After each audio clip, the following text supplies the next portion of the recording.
Hey, welcome to the Razzle Dazzle Show, a podcast where we talk about our favorite video games and all things pop culture with an emphasis on our favorites. We're hosts Jared, Mauro, and Chaz. Hey, my name is Mauro. This is my voice. This is Mauro's voice that is attached to Mauro. Hello, welcome. I am one of the great members of the Weeb Nation, and I hope you guys enjoy your time here. Please let us know what you think about this episode somewhere on the internet, and be sure to follow us on Instagram at Razzle Dazzle Show, on TikTok at Razzle_Dazzle_Show, on Blue Sky at Raz-Show-Pod, and on X, formerly known as Twitter, at Raz_Daz_Pod. And with all that being said, it's Razzle Dazzle time!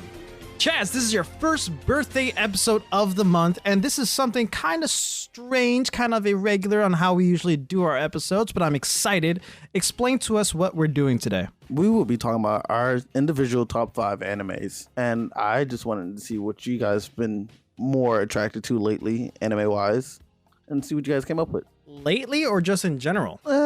I figure people's lists change, because mine's changed depending on what I watch, because, you know, if you watch something new, and you end up liking it more than the old anime. That's true. When I was making my list, I made it and I was like relatively happy with it, and then I remembered this other one that just kind of pushed everybody else back down a rung to the point where one of them made it out of the list. Interesting. I had no issue at all creating my list. Well, good for you, Jim. yeah. I am so very, happy. I am very jealous. Yeah. I am very jealous of you, sir. Well, you know, I don't watch anime like all that often, and you know, the things I have watched are very, you know, I'm particular about it. I think over the past couple of years, I guess year or two, yeah, I've there's been an increase of anime watching for me as of late. You know, mainly a good part of it is because we've had so many amazing voice actors in animes that have been on the show, and as part of research and also just as a pure fan, I watched their shows or whatever the shows they're a part of and like end up loving it, you know. So like some animes that have gotten me back into watching is like Tomo-chan is a Girl, Komi Can't Communicate, My Dress Up Darling, a lot of rom-coms actually. Spy Family, which is on my list, you know. So I guess it's easy for me because I don't watch a lot, but also, you know, there's just some classics that I like that it's just like it's so hard to beat this. It's so hard not to include this that, like, you know, anything else I watch from this point on is most likely not going to top it. Yeah, it must have been a mess for you, Chaz. I saw that list. You have a list of 100 animes, and you got to whittle it down to 5. There's more than 100. I just stopped the list at 100 because I felt like there was no point in continuing at that point. Which also, like, it's crazy that you have more than 100 things, first of all, that you can remember and list, and also there's more. So I want to ask, like, when did you start watching anime as in like as one of your main forms of entertainment? I don't think I know this. This is gonna be like a little bit of a backstory. Yeah, story time. Like, so we know it's like we grew up watching our Bleach, One Piece, Naruto, all of that. Sure. Back then, you're not like into anime. That's just like something that came on. Yeah, it's on Toonami. It's on early mornings, late at night. Yeah. Yep. So, but my involvement into anime, there was like one night my mom and dad got in like a very deep argument, and my mom felt like it was safe for me to just go to the hotel with her, and she let me watch TV. This is a Saturday night. She's asleep, and I was watching Cartoon Network. And the first thing that came on that TV was Attack on Titan. I can't remember how long ago this was, but I just remember watching that, and I was like, oh yeah, this is it right here.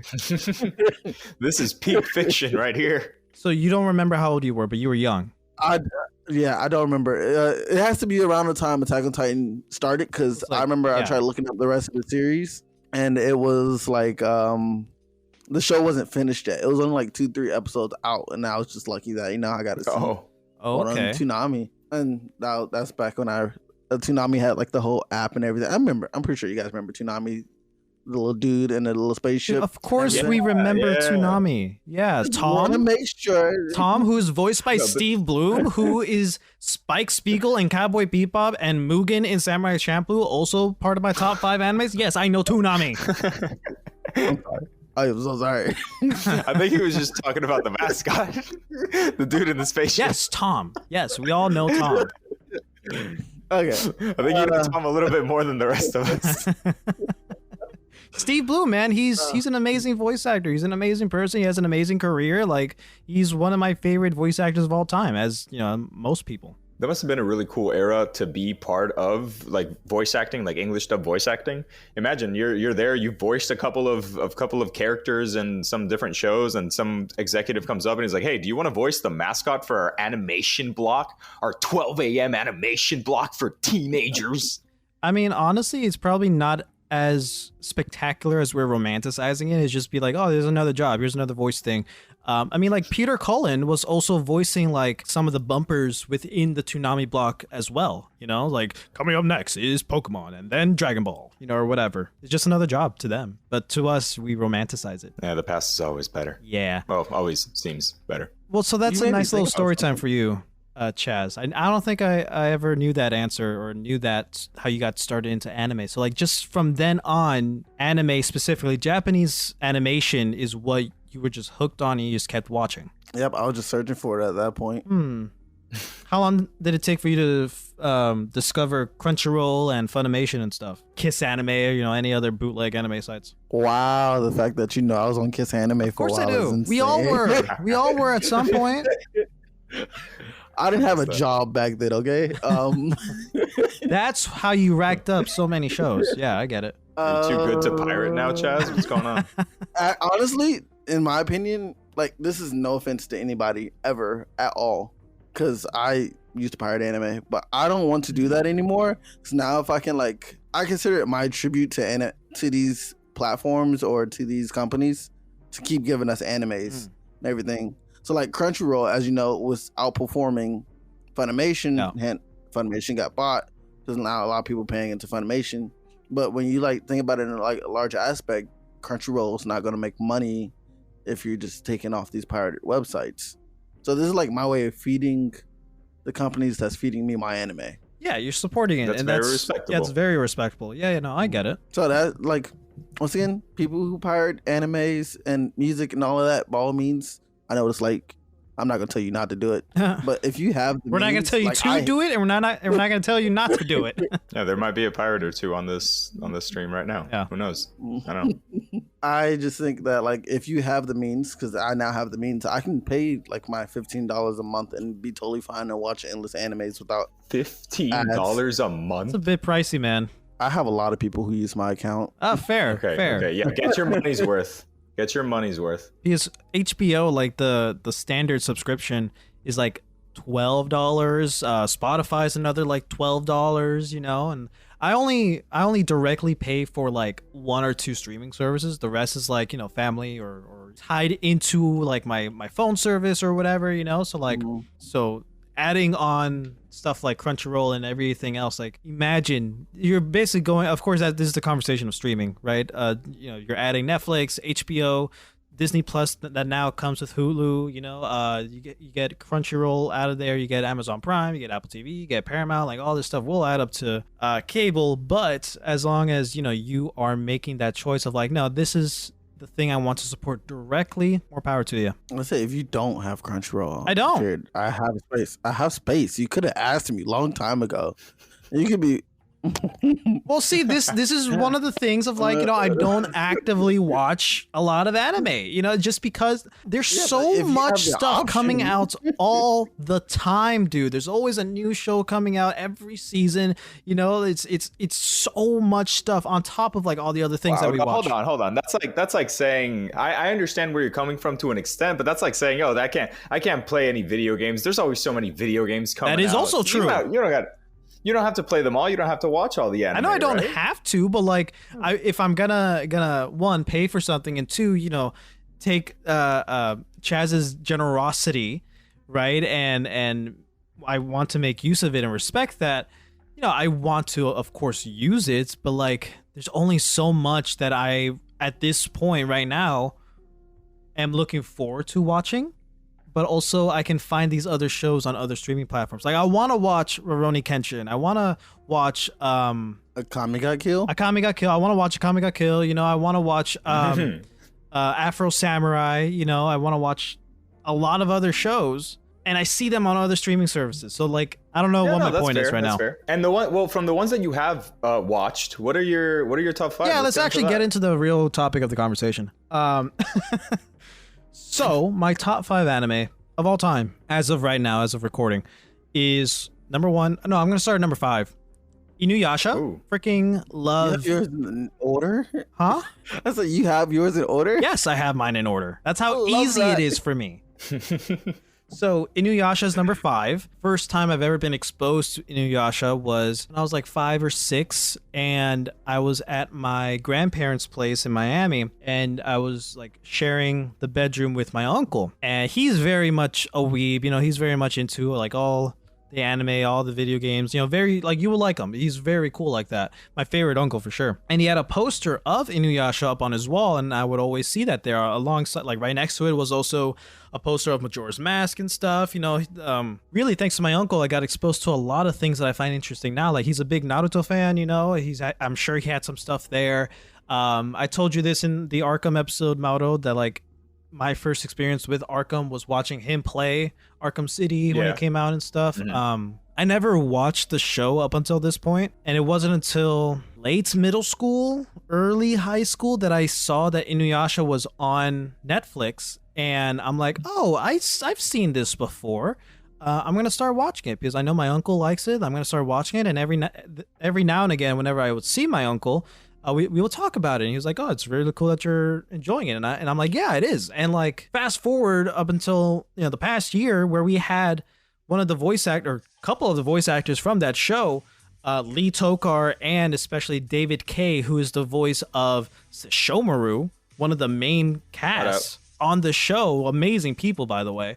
It's so like, I don't know, it's just a really cool thing that kind of adds to how special Inuyasha is to me. I even have a Kilala plushie off here in the background.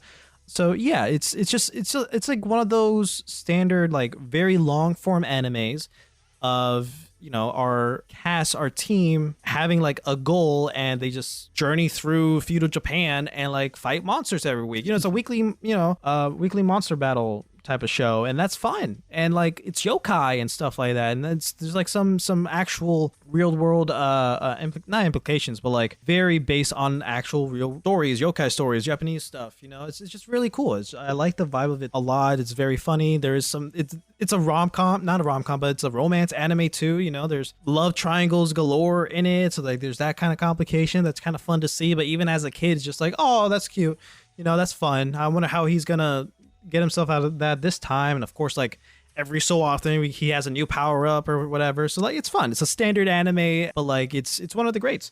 I even have volume 2 of like the complete manga that I got recently, so that was cool too. Number 4 is Spy X Family. We did an episode on Spy Family a few years ago, which was really fun. It's a newer anime, of course. It's just one of those things where like I saw clips of it scrolling online, and I'm like, oh, this is really cute. Like the kid, Anya, is like very adorable, and I like the spy and assassination. You know, they're all keeping it from each other. Okay, I'm interested. Started watching it, instantly fell in love with it. The music is awesome. I really like the premise. The voice acting is great. We've had the voice of Yor on the show, which was amazing. She's so great. Natalie Van Sistine, she's such a great person. Very fun conversation. So like that's also really freaking cool, you know, for us. And this is the only manga that I've caught up with, or that I am like currently actively collecting as each issue comes out. So I don't have any other mangas except for this that I'm actively keeping up with. So that's also a really cool thing. Have you watched the anime? Of course I have. Yeah. I've watched the anime and I've seen the movie in theaters, which was awesome. And I prefer the anime, if that's what you're asking. Okay. Like, it's fun to collect the manga just to have more of the content. But I read up until issue, I don't know, 10 or whatever, before season 2 came out. And I'm like, oh, wow, this is like almost one for one with the show. And as I was reading like the first half of the manga, which is like season 1, I'm like, oh my God, it's almost exactly alike. This is one like the first times that I've watched an anime and read the manga like at around the same time, where I'm like, oh my God. So like they are paying very close attention to detail with whatever is going on in the manga, and like faithfully recreating it in the show, having it make sense. It's like really cute. It's really fun. like, I don't know, it's just a really cool thing for me to experience for the first time, and I love it. I'm here for it, you know. No, that's very fun. That's very fun. The like reading the manga first, and then around the same time seeing how different it is in the anime when it's coming out. It's a different type of fun. I also prefer. Actually, I'm the opposite. I prefer reading manga because I can get through it a lot quicker. But when I'm in that sort of situation that you're in, where like I'm reading something and whatever is currently coming out in the anime is close enough to where I'm at, I'll watch the anime just to see what the person's vision was and how it came to light. Okay, does this happen often with manga to anime? Is it often like, oh yeah, it's faithfully recreating? Like, I know Naruto is like a whole thing, right? And also One Piece, but I'm saying like in general, does this happen often with anime? Animes tend to follow the manga, but not like down to the T. Usually there's like a couple changes and people don't like that. Some people don't like it. Some people like the change because like obviously you read it. You might want a little bit of something different, a little change to it and everything. Like, I'm not going to spoil the show, but Akame ga Kill is one of the animes you said is on your list, correct? Yeah, that's something I would like to watch, yeah. The manga ends differently than the anime does. Entirely different. Okay. Entirely. So that's just like a lot of fans did not like the way it ended in the manga. A lot of fans didn't like the way it ended in the anime. So it just varies. Very few shows like stick to the T. I guess a great example for right now, I think, have you heard about the anime Soul? Yes, you know about Solo Leveling because I introduced. Yeah, we watched the first episode together. Yeah. That one they stick to the manga like to the T. Like you can hold the book up and the anime, and they just sticking to it. Yeah. And we're about to end season 2, and they're still sticking to it. So I kind of like I'm happy because all I wanted to do was just see these scenes animated. Nothing changed, and they're doing that. So I hope they stick to that. Sorry, go ahead. No. Yeah, hopefully they stick to that. But also, I think from what I'm gathering, it depends on whether you seen the anime first or read the manga first. Like a lot of shows or movies that have books at first, like Harry Potter or How to Train Your Dragon, you know, like some people will only watch the movies first and then get to the books and then be like, oh no, I don't like this. I don't like this. I wish they did this different. Or it could be completely vice versa. You know, my partner's a big bookworm, and she has read a lot of books and then watched the movie adaptation of it. And then she's like, they changed this to change that. This part in the book was very important for this character, but they changed it in the movie, so it doesn't fit well, you know. So like there's a lot of that back and forth, I guess. So I'm assuming clearly manga is the same way, depending. So I know Akame ga Kill is pretty old at this point, I think. And since I'm talking about Spy Family and we're talking about Solo Leveling, these are kind of newer shows. So I wonder if there's any indication of like newer shows are being more faithful to the manga, the source material, to still, like, you know, make the readers happy with while watching the show, as of, you know, comparing it to older animes like Naruto, One Piece, Dragon Ball, or, you know, whatever. I wonder if there's anything there about that. From my experience, it's hard to tell. I think back in the day, when, like, specifically talking about like the anime that you mentioned, like Naruto, Pokemon. Actually, no, not Pokemon at all. Actually, yeah, Pokemon not is Pokemon. One of the most egregious deviations from the manga that I've ever seen in my life. Yeah, not a bad thing. Not a bad thing. Oh, the manga is its own thing, completely separate.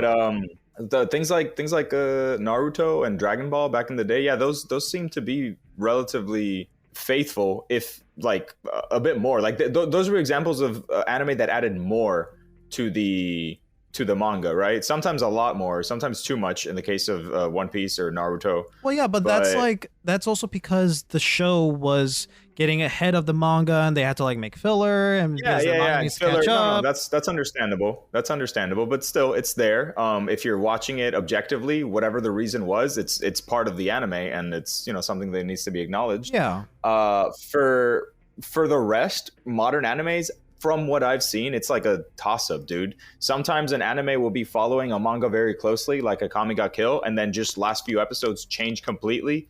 Sometimes an anime will follow a manga to a T, like Death Note, and then the very last episode, they just change something else for another weird reason.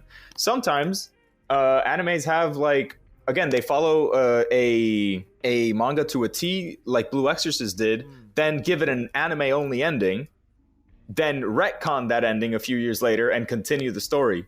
I don't know why they do this. It's it depends on the studio, I suppose. Definitely. It depends on where they think the anime's going. And the artistic vision of like the writers or whatever. I just find it interesting that there are some things now that are being more faithful to the source material than it was like a few years ago. Like, and this is coming from someone who doesn't watch a lot of anime, so I can't really say for sure because you know, I also want to watch Shield Hero Rising, whatever the hell that is, and I also want to watch, you know, like Konosuba or something.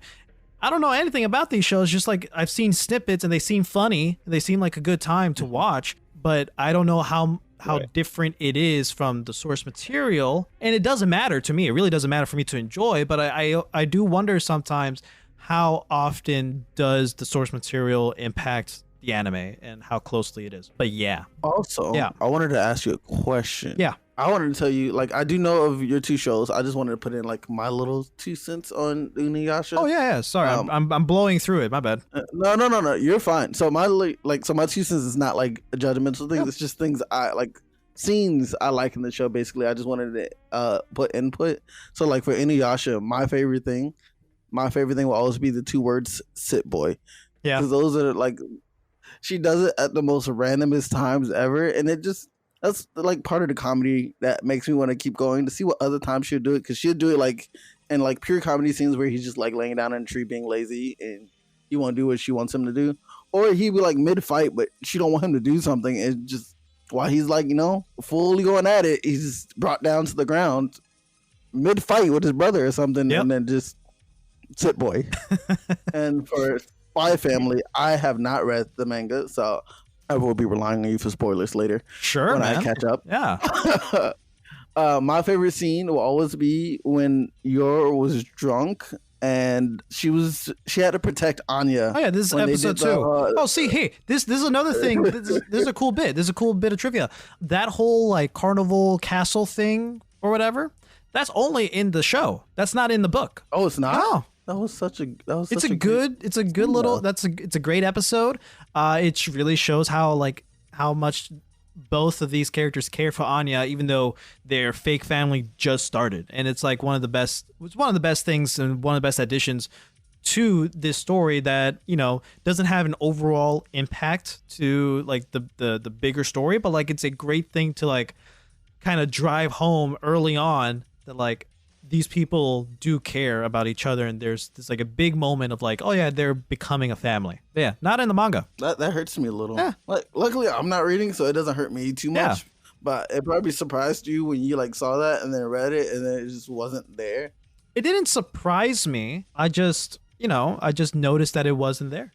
That's it. I wasn't like actively looking forward to reading that whole bit. It's just like, oh, okay, not there. I just later found out that that's just a whole new thing, and I'm glad that they added it. So like there's that added like value to still watching the show even after you read the book, of like these nice welcome surprises and changes to the story, even if they're big or not. You know, like changing an ending, that's of course up to debate and like will cause a lot of, you know, ruckus within the fandom. But if it's something like one-off, you know, like a cute little thing, a cute little side thing, who cares, man? It's like I want more shenanigans with these characters, and that's also like one of the reasons why I love Spy Family, because of all the shenanigans Anya gets Yor and Lloyd into. So like that's part of the charm. The following is Samurai Champloo, Cowboy Bebop, and Pokemon all the way at the top. For Samurai Champloo and Cowboy Bebop, they hit very, very close to home because we have done episodes on both of these shows in the past with my boss, Richard Chinqui, who has come on, and like he has introduced me to these shows, and he absolutely loves them, and he thought I would like them too, just because we have a lot of similarities in our interests. And man, I mean, it's what else can you say about two amazing, like objectively credible shows? Both shows have like the same creator, like the same writer from it. The main characters voiced by the same persons, Steve Bloom, you know, Spike and Mugen. We have also had the amazing Kari Walgren, who voiced Fu from Samurai Champloo, on the show, and she's incredible.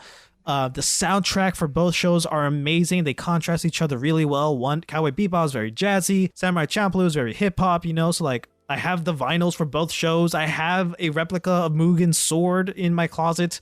It's like both of these shows have so much going for it. Even like the movie for Cowboy Bebop, like everything about these shows, every aspect of what makes a show good, these shows are 10 out of 10. You know, animation, music, voice acting, storytelling, everything else that I can't think of. You know, like these shows have it all and are objectively perfect, in my opinion. And this is, again, from someone who knows nothing or little to nothing about anime in general, who walked into these shows blind, and I just instantly fell in love with it. All Richard was telling me about these shows, like getting me to watch it, was completely spoiler-free, and he was being very vague on details when talking to me about these shows. So really, I had a blind introduction to them, and they blew me out of the water. They are perfect shows, and if you guys haven't watched them, you really should. Would you say that Cowboy Bebop and Samurai Champloo are good like starter shows for somebody who's not really into anime or hasn't really delved into that? I think, and this is one of the rules Richard gave me. Not one of the rules, but one of the things that he told me. Watch the first episode of both shows, because both first episodes capture the total essence of what makes these shows great. And if you don't like it, that's fine. You've watched enough to know what the show's about, or at least the feel of it. But if you do like it, please continue. Does that make sense? That's interesting. I usually, I usually give shows 3 episodes. Yeah. But if a show can capture somebody in 1 episode, yeah, you should flaunt that. And that is definitely a show worth watching. Yes. So that's what I have to say. It can be a good starter anime. I think, you know, if you're a teenager starting on these shows, perfect. I think that's how you should start. If you're like 10, don't watch these because they're pretty adult. So yeah, take that with a grain of salt. It's funny you mentioned they're good for like teenagers to start on, because that's probably like what we were all when we started watching those types of shows, you know, like graduated from Naruto and Pokemon and all that.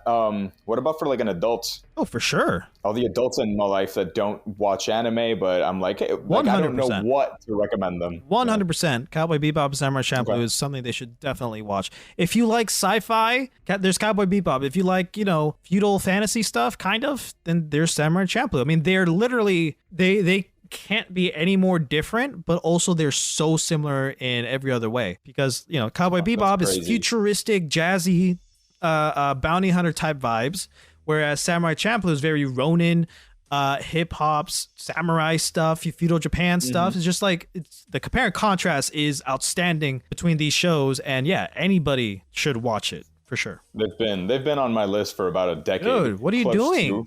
Yeah. One day soon. Maybe let's give it another 10 years. No. That's insane. One day soon. Another 10 years. Let's see. Yeah. I think Cowboy Bebop most likely 2027. That's what it's looking like. Samurai Champloo, I think December 2025. That's just what I'm feeling. Okay. But yeah, at the very top of my list, it is Pokemon. That is, you know, completely biased in every single way. Of course, I grew up with the show. I grew up with the games. I've read a lot of the manga, you know, even though they have nothing to do with each other. But I was actually thinking about this earlier this week, and I'm going to try to keep it brief because this is a whole tangent that we can get onto. That's just going to be a Pokemon episode. There's no other franchise that captures my heart so much and so hard than Pokemon. Like, it has a special hold on me in the best ways possible. That nostalgia, I don't think, is the right term to like cover everything it feels for me. Like, I've been to Pokemon symphonic orchestras. I've, you know, talked to people within the Pokemon community that you know are completely amazing, like Pokekills and Alex Fastiani, who used to create this show called The Dex. That's one of the like key things that got me into Pokemon in the first place as a kid growing up. And really, if it wasn't for The Dex, if it wasn't for Pokekills and Alex Fastiani, I wouldn't be who I am today in terms of like all the things that I like, you know. So that's where the ball started rolling. And I don't know, it comes to a point where, you know, I have songs of the theme songs of the show like in my playlist, and they come on so often. So like let's for example, the original theme song from the show. Every time I listen to that song, every time it comes on, like, you know, I'm singing along to it. I'm I'm in my feels, and like halfway through the song, I just get so emotional. I like start choking up. And this is all like in a good way. There's no like bad vibes here. It's just like it hits me so hard that like it's very hard to continue singing with the song, or else I'm just gonna start crying, and like in a good happy way. Even watching the show now, like the newest show, Pokemon Horizons, there are some episodes, and this is a kids show. You know, there's some episodes where they like, you know, do something nice, and there's a good moral lesson to be learned, and like sometimes I still get like choked up, like it starts bringing me to tears a little bit even now. You know, and like watching the show back, you know, the original Indigo League, Gold and Silver, which is probably my favorite season of the show.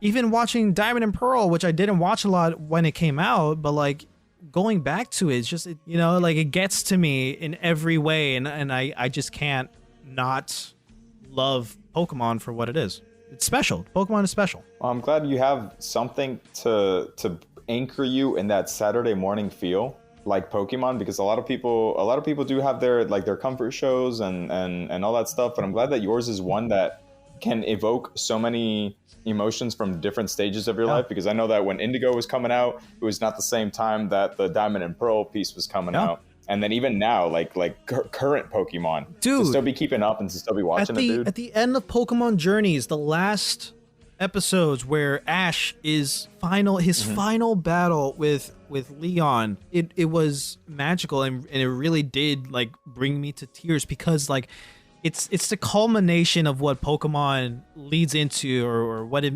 means to me, or I guess a lot of people, because like Ash is everything. Ash is all of us, you know, like there's just something, there's this connection I have to not only these, you know, silly little creatures, but like even to this one character, this one guy. Just that final battle. They also like cranked up the animation to 11. The like final battle was, you know, Pikachu versus Charizard. You know, they're Dynamaxing, Gigantamaxing, there were Z moves and stuff. You know, they were going all out. You know, the Mega Evolution too, you know, like they were doing it all. And at like the very end, they were playing the original theme while like this beautiful animation battle was happening, and it was yeah. I'm glad that. And nothing else can capture this for me. Nothing else. But that's anime. That's your version of anime. Yeah. That's your story. Like that's the one that touches you and captures you and grabs all of your insides and squeezes them in the best way. You got it. That sounded so gruesome at first. Yes.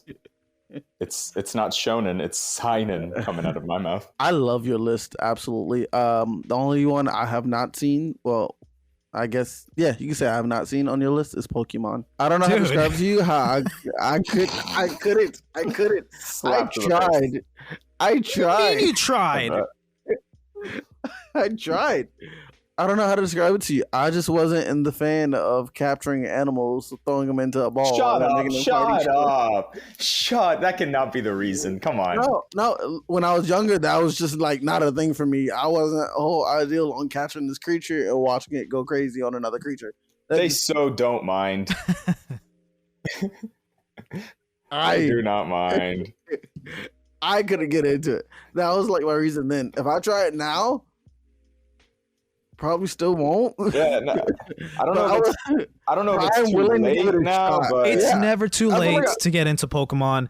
You just got to try it, man. Like, you are different now, and if you're gonna call yourself a true anime fan and watch all these mainstream animes, and Pokemon's not one of them, what are you doing? You hear that, bro? You're not a real anime fan if you don't watch Pokemon. I just want you to know that Bleach is also on that list of that I have not seen and cannot get into. I watched like the first 6 episodes and struggle. I love the way you shrugged on Bleach, but I can't. I've never seen Bleach. I don't care.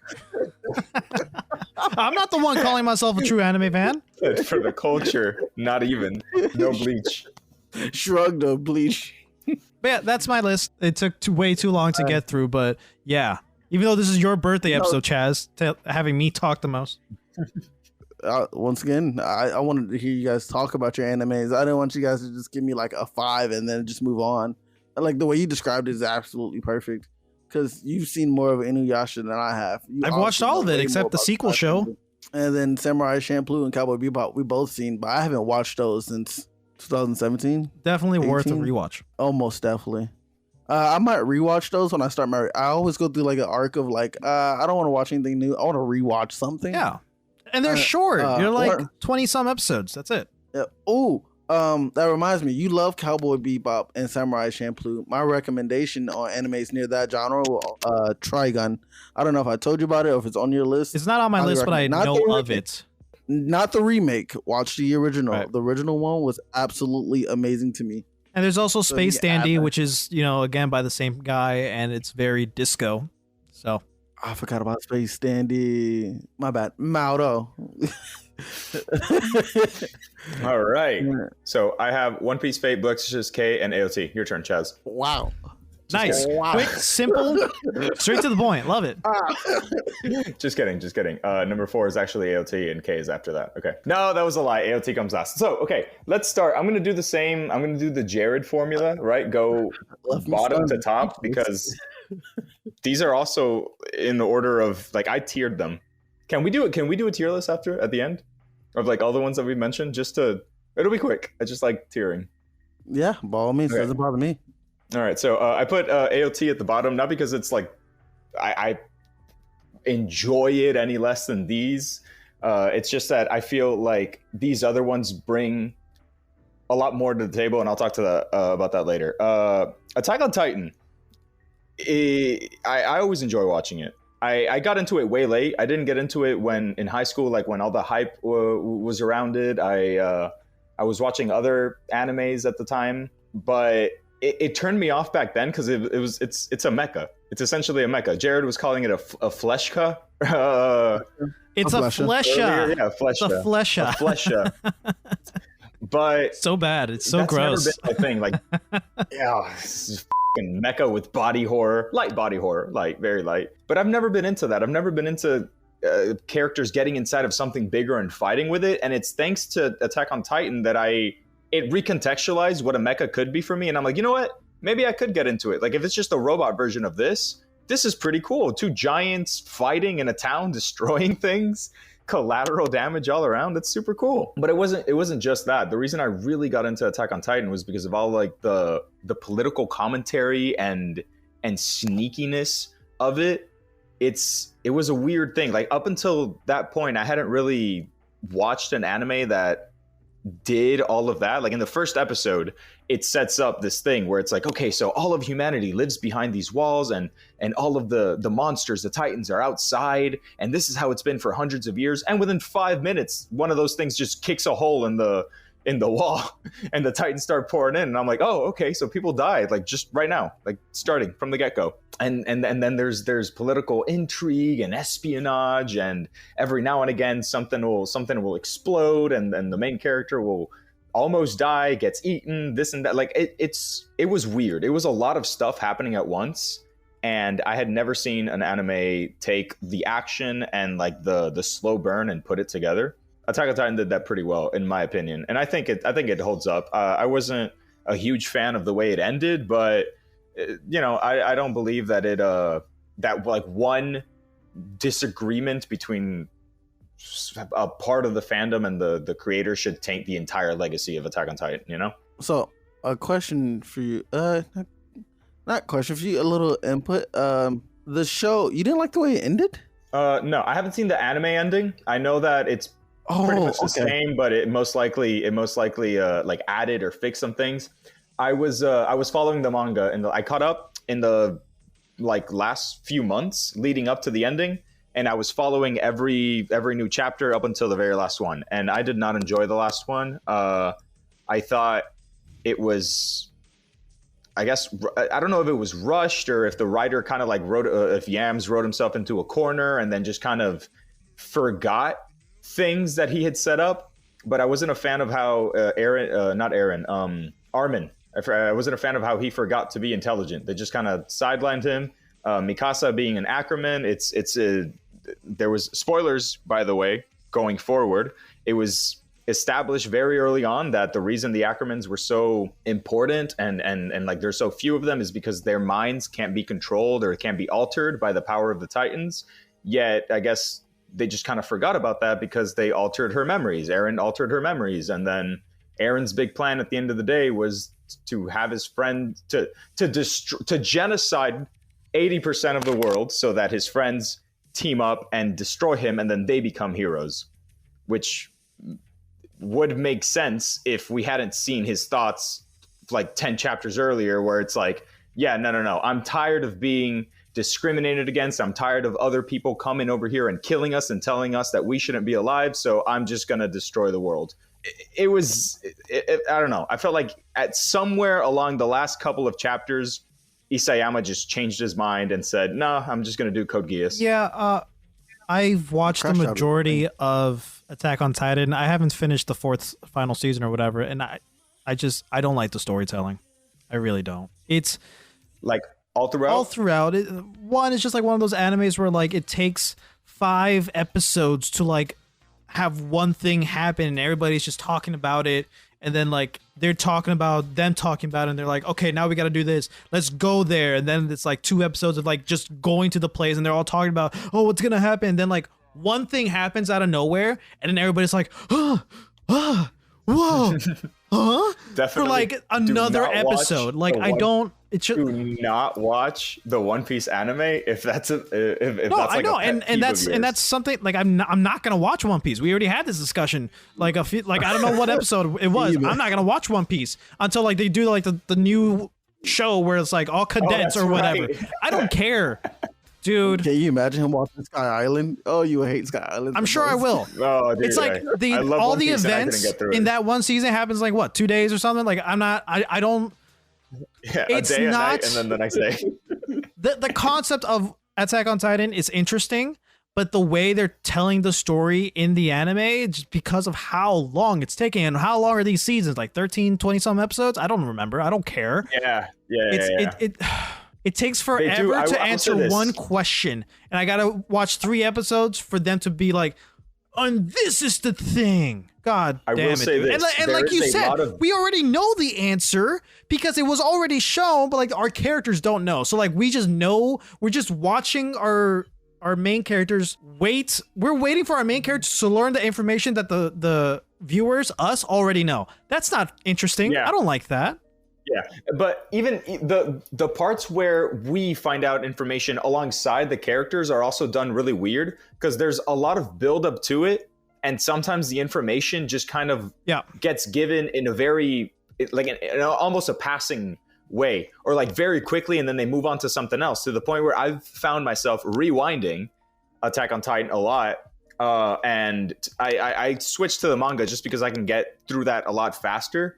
And I will say it's better pacing wise, because yes, information gets like, it comes at you in passing, but it actually feels like it fits, because that's kind of how things happen in real life. Like you're having a conversation with somebody, and then halfway through you realize that they can read something that was written in a different continent, and it's like, wait a minute, hold on. Yep. Wait, so you're clearly from where I am, but now you both realize that, and you can't talk about it because you're surrounded by other people. But it's a lot of that, and I think the anime just had some pacing issues. But I like the storytelling. I just don't think it's like the best anime out there. It was just really interesting, and I love the concepts, and I do like the world. I do like the world and the politics in it. Not as much as I love the world and politics in K, though. Oh my goodness. Okay.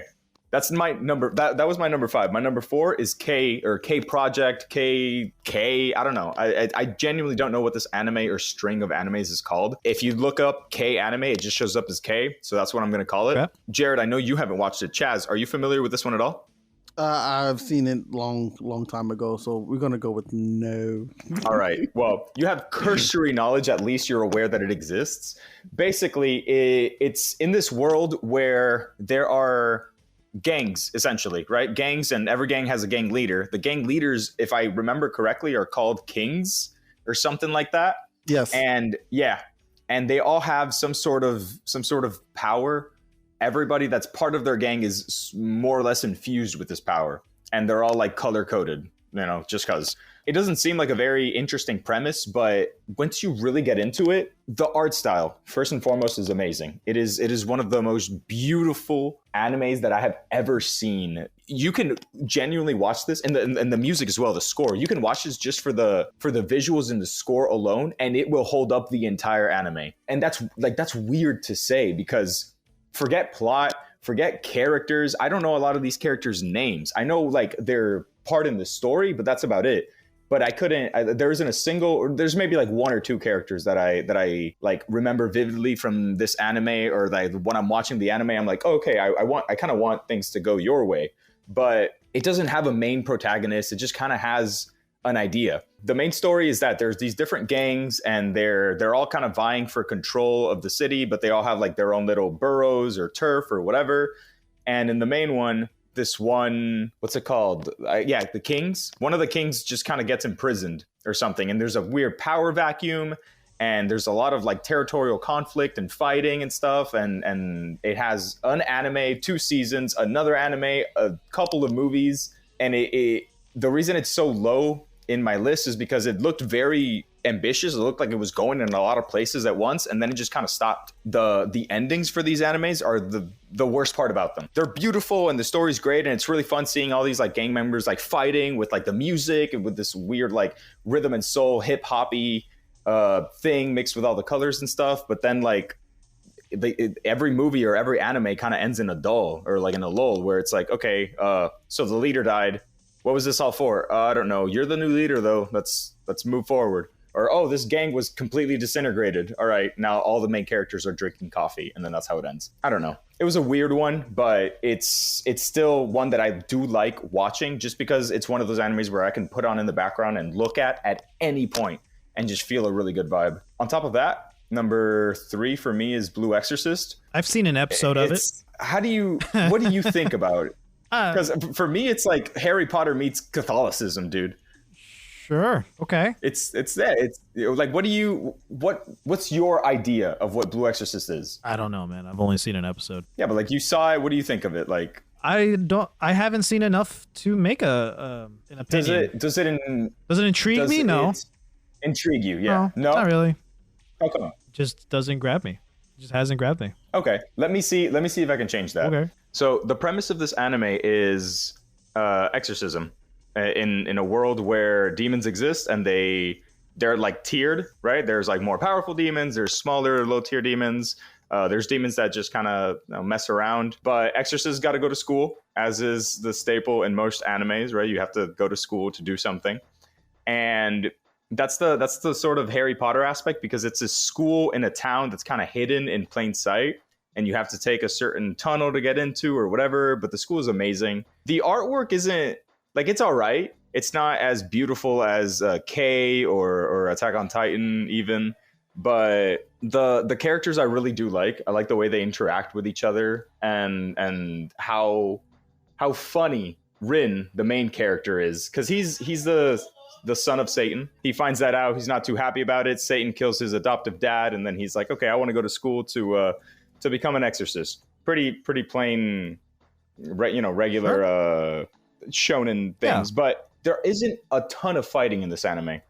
A lot of it is actually just him going through the motions of school, right? There's like every now and again, like there's like a demon of the week that they got to figure out, and then every couple of weeks somebody finds out that he's the son of Satan. They're like, oh, we gotta kill you, but he's like, nah, come on. And they're like, all right. They go on field trips and they do stuff, but I haven't picked up the manga just because I've only watched the anime of this, and this anime takes a long time, dude. Bad. It takes way too long. Didn't they come out with a new season last year too? It was not last year. I think a new one was announced last year. Can we look that up real quick? They had the first season encompassed the first 2 arcs of the anime, and then they gave it, of the first 2 arcs of the manga, and then they gave it an anime only ending. And then a few years later, I think this was like in 2018 or 2019, they came out with a different anime, which was just a continuation. So they retconned the anime only ending and then just kept going. But then they finished that arc, the Kyoto arc, and then they stopped again. I did hear that they were bringing it back, but I haven't heard any news since. Yes, the 3rd season was released a year ago, March 24th of 2024. Oh, so I'm behind. That's what I'm doing later today. Oh, but no Cowboy Bebop? When did I say Cowboy Bebop was? December or 27th? Oh, you said March. I did not say that. Promise you. I said April. March is Blue Exorcist. I heard March too. March 2027. Got it. No, March 2025. God, it's too. It's already 8 days into March. It's too late. I'll try again next year. Number 2 is wait, hold on. Before that, Chaz, are you familiar with Blue Exorcist at all? I watched some of it. I was about to say I got to the point where he was going to school. People didn't like that. He was a half demon, half human, the son of Satan and everything. So the part of the show I like watching is him going through the trials of like learning to be a decent person. Because as you know, he's like far different from his brother. Yes. And like Yeah, everybody loves his like- brother because his brother's like he's perfect. As we know, he's not perfect. He has his He's got his flaw. issues, right? Yeah. But he's everybody always he's compares him to his gentlemanly, brother. right? He knows how to behave in society, whereas Rin is out here being a thug. Pretty much, generally, like they'll give him orders like, "Hey, don't go in that building. We're just gonna watch from here." And then you blink, and he's in the building fighting the demon. Okay, but can you really blame him? I mean, none of the things that he does is inherently like bad. I think even before he found out he was the son of Satan and stuff, like they called him a bad like street kid or something. But what was he doing? He beat up a couple of rich kids who were killing pigeons, and then he couldn't hold down a job. That's it. Yeah, no, like overall, he's a great person. Great. Overall, like, and his heart's in the right place. You know, they tell him, "Hey, don't go in there. Don't fight the demon, or like just wait here." But a lot of the times, he's got this cool sword that like gets on fire. Like he should be in the front lines. If he wants to sacrifice his life so that other people may live, let him. It's just the way he goes about it. Because remember, their society is like, "Hey, clean it up. Don't make it messy." Yeah, that is true. That is true. That's so why clean up, let it. Rin mess it up, and then bring somebody else to clean up his mess. All right, go ahead. Number 2. Number 2 for me is Fate. Fate is another one of these animes that just has multiple animes, but I'm encompassing them all into one. Understood. Right? Yeah. There's a Fate Stay Night, the original anime. We're not going to talk about that one, but the remake of that, Unlimited Blade Works, is really good. And then there's another one that is a prequel, Fate Zero. There's hey Coke. There's also Grand Order, and there's also the new one. They just released it, which I don't know if you started watching it. It's called Fate Fake. No, I am about through 2 or 3 entire shows behind. I think Apocrypha, whatever, was the last one I watched. So in Fate, sorry to take over, but like Go the ahead. new one, there's the heroes you summoned, right? Uh-huh. So one of the heroes I love that they have is Jack the Ripper. Oh. And Jack the Ripper, he does not know his own, like, because as you know, he's a murderer that we never solved. Mm-hmm. He's like, I don't know my own identity. I just want to know my identity, but I can show myself as anything you please to like the person who summoned him. And the whole point of that series is, as you know, is the what's the name of the cup make any wish. Oh yes, the Holy Grail. The Holy Grail. Yeah. They made a fake Holy Grail, so you're not getting all the usual heroes. You're getting new people. Another one was King Arthur. Arturia. The Knights of the Round Table, Excalibur. I don't know what the name. You So just okay, said. in Fate, King Arthur is a girl, the blonde girl, right? Nope, guy. No. Oh, so it's a guy. You're talking about Saber. Yes, Saber. No, this is Was she not the real King Arthur?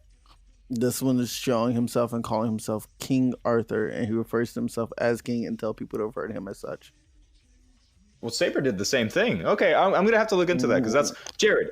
How familiar are you with Fate? Is Fate Zero the one with that girl in the mecha with like the horns? Is she? That's Darling in the Franks. What? I think you're talking about Darling in the Franks. I don't know. So clearly I know nothing of You this. talking about- well, okay. So just so Jared, just cause one, I like talking about it, and two, so Jared knows. Fate Stay Night. This girl from Fate Zero looks like she'd be in Soul Calibur. She looks like a character from Soul Calibur. Yeah. Yes. Which one are you talking about? The blonde one with the sword and the armor. I don't know. Oh yeah, absolutely. That's Yeah, King you're talking Arthur. about- by the way. Okay. Yeah, that's Saber. Saber. I mean, this seems cool. so the Like way this I'd works- watch it. Right, it's here's the premise. Basically, there's the Holy Grail, which is the cup that Jesus drank from, and every 10 years, it will grant one wish to the winner of this like grand melee, and the melee is essentially people Tournament. in the modern day. No, not well. Sounds like a tournament. people in the modern day. I think it's what, like 6 or 7 people. You talking about the casters? Yeah. The ones who summon.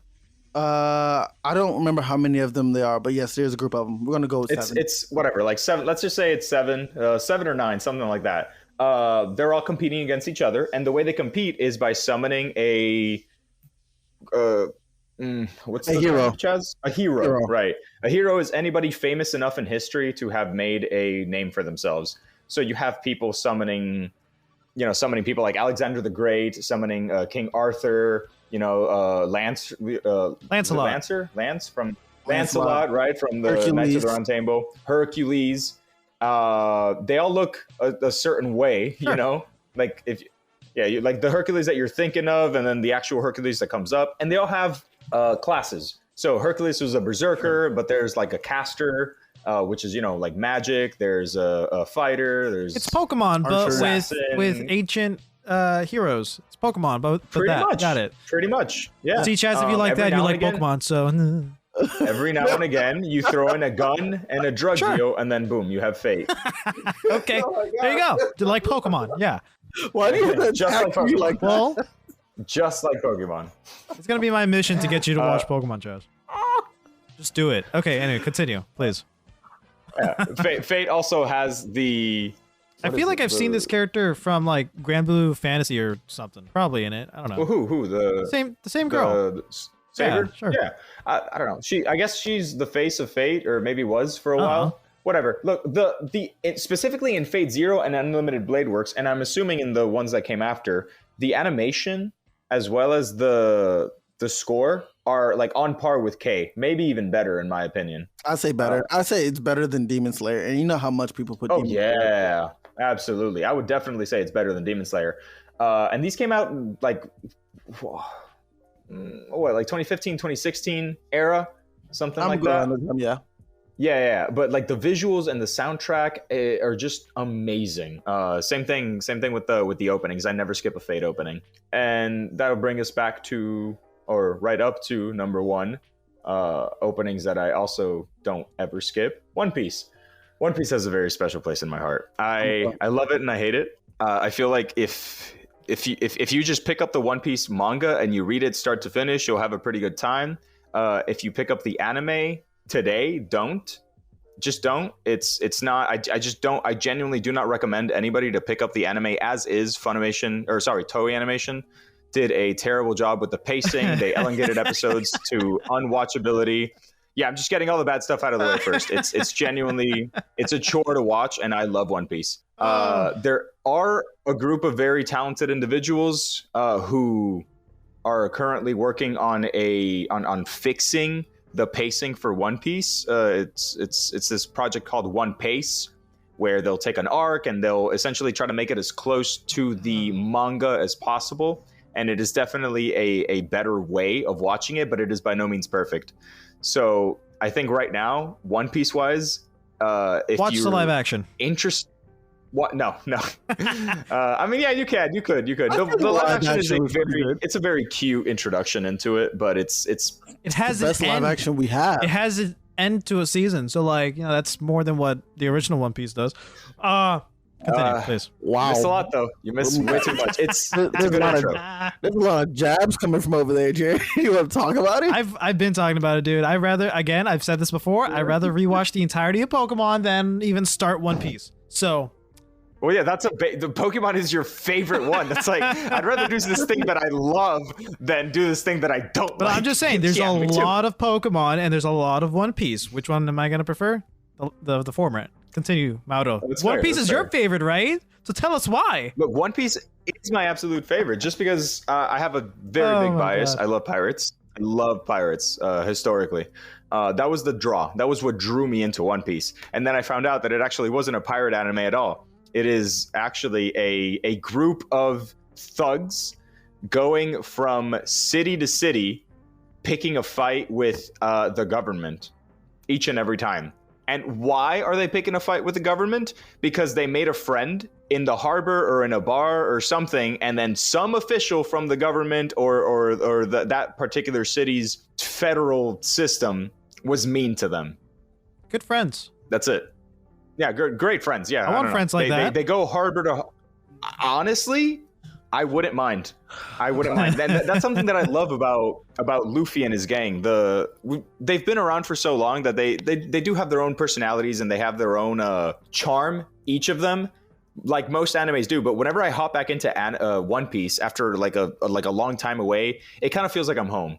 You know, it's like you're coming back and you're seeing family for the family that you actually want to see, or close friends.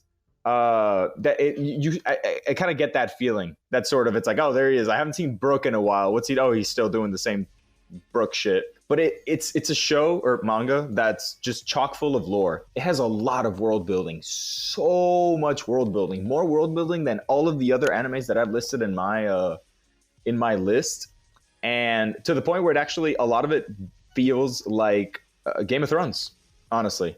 Because of the amount of history. Yes. The amount of almost useless history that it has. It's crazy. But it all fits together. And none of it ever feels like jumbled or random. It all just kind of fits. And I say useless history because it doesn't affect, a lot of the time, it doesn't affect Luffy and his crew particularly. But it does make the world feel alive. It genuinely feels like a living world. And we see, One Piece's formula is essentially arc, break, arc, break. What I mean by that is they'll have an arc where we're following the Straw Hats and we're seeing what they're doing and whatever. And then usually by the time the arc is finished, we'll get a few chapters to see what's been going on in the rest of the world and what is currently happening, and maybe set up stuff for like future arcs. And it's always interesting to like touch back on characters that you haven't seen for years, just to see that they've either been making moves, or like you find them like imprisoned, or you find them like doing something else or setting something up, and it's almost always related to whatever the Straw Hats are going to end up doing. You know what I mean? Absolutely. So it's a very good world. It feels like a very complete lived-in world. I just wish that the One Piece was found. No, I don't mind that it's not found. I just mind that the anime's pacing is the worst thing I've ever seen in my entire life. They won't find it. That's my list. I love One Piece, I promise you. I'm going to continue by starting my list on where you left off, because One Piece is also on my list. Woo. Yeah, you go, birthday boy. So I know, Jared, I know you don't want to hear about I don't One Piece care. again.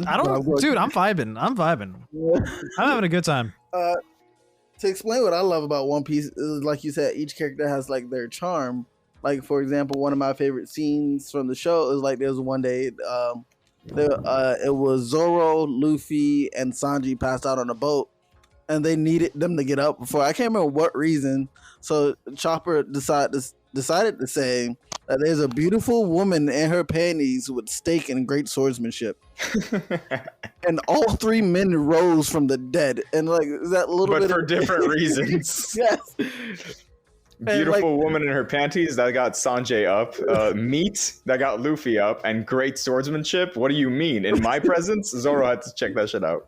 And I just like love that little bit of energy you have, and like they don't change that throughout the entire show. Like now that I'm in the Wano arc, which is like 1,000+ episodes, you still see Sanji still falling for Nami and Robin 24/7. No matter what they're wearing, he's head over heels for them, but nobody is allowed to touch them.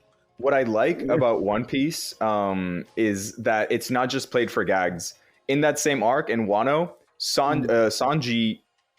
And this is weird because you don't have to agree with the character, but this is him. This is unapologetically him, and this is what makes me feel like, yeah, this isn't just like a character that they don't know what they're writing. No, like this is who he is, and he has grown and all that. But even after having an entire arc dedicated to him and finding out about his past and where he's going and how he changes a person, he refused to fight one of Kaido's lieutenants because she was a woman, and Sanjay does not hit women. That's his golden rule. I love that. But you know what? You know how he played with this weakness of his to his favor? He called on Robin. He called out to his friend because the Straw Hats have such a deep connection that he knows that no matter where she is, she's gonna hear him. And she did. And she showed up and she's like, listen, I think something like the girl that Sanji refused to fight was making fun of him about it, and Robin said something along the lines of, yeah, like my crew's weaknesses are my strength or something like that. And she showed up and she beat the absolutely out of this woman. And you know what? That gave Sanji the space he needed to actually tackle on another lieutenant that he was more equipped to fight. I said there was another scene like that. This is not in the same arc. Do you remember the Big Mom arc where Sanji had to get married? Yes. And you know that was such a sad arc for Sanji. Oh my god, she hurt my feelings. But Ooh, there was yeah. a scene where Luffy and Sanji was fighting. He's like, "Come back to us," and Sanji said no. And Luffy said, "I will be right here waiting for you when you come back."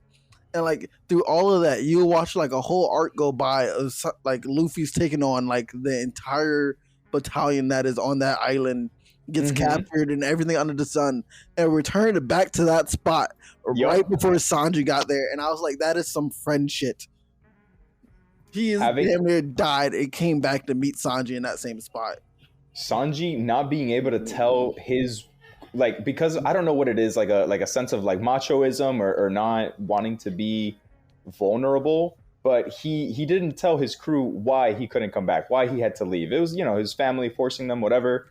But the fact that they didn't care, Luffy didn't care and about the why. He's like, no, you're my cook, you're my friend. I don't want to eat anything unless it's cooked by you, which means that I'm not going to find the One Piece unless you're on my ship. Luffy is that type of friend. He will put his dreams on hold for his friends, and he doesn't need to know the reason. He does not care about the reason. That's the type of person that Luffy was, and it was. You're right, Chaz. It was fucking tragic because Sanji knows this, but there's nothing he can do about it. So he just cried all the way back while not being able to like be open with Luffy about that. But again, Luffy did not care. He, like you said, he took on. He got captured, he took on some people, and then he came right back and sat right there, all bloody, all beaten up, missing a tooth, and Sanji came back. I can talk about One Piece all day long. I could do this for like another 5 hours, but we're going to move on to the next one. Let's cut.